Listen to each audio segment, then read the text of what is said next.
Hi, welcome to Techmite renewable energy. This is Narasimhamurthy.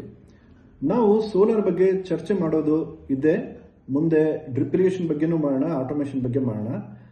ಅದರಲ್ಲಿ ನಿಮಗೆ professionally ಕಲಿಯಕ್ಕೆ ಏನ್ ಬೇಕು ಎಲ್ಲ ಇರುತ್ತೆ. ಈಗ ವಿಶೇಷವಾಗಿ ನಾವು ಇವತ್ತು ಒಂದು ಇನ್ಫಾರ್ಮೇಶನ್ ಸೆಷನ್ ಅಂತ ಅನ್ಕೊಳ್ಳಿ ಇದನ್ನ. ಸೊ ರೈತರಿಗೆ ತೋಟಗಾರಿಕೆ ಇಲಾಖೆನಲ್ಲಿ ಈ ವರ್ಷದಿಂದ 26-27ನೇ ಸಾಲಲ್ಲಿ ಮತ್ತೆ ಸಬ್ಸಿಡಿನ ವಿತರಿಸಲಾಗ್ತಾ ಇದೆ. ಅದಕ್ಕೆ ರೈತರು 3 HP, 5 HP, 7 HP ಹಾಗೂ 10 HP ಗೆ ನೀವು ಸೋಲಾರ್ ಪಂಪ್ ಸೆಟ್ ನ ಸಬ್ಸಿಡಿಯಲ್ಲಿ ಅಳವಡಿಕೆ ಮಾಡ್ಕೋಬೇಕಂದ್ರೆ ನನಗೆ ಕಾಲ್ ಮಾಡಿ. ಹಾಗೆ 3 HP ಗೆ ನಿಮಗೆ 2,71,000, 5 HP ಗೆ 3,68,000 ಹಾಗೂ 7.5 HP ಗೆ 4,55,000, ಅದೇ ರೀತಿ 10 HP ಗೆ 5,08,000ವರೆಗೂ ಆಗುತ್ತೆ. ಇದರಲ್ಲಿ ನಿಮಗೆ 3 HP ಮಾತ್ರ 1,35,000ವರೆಗೂ ಸಬ್ಸಿಡಿ ಸಿಗುತ್ತೆ.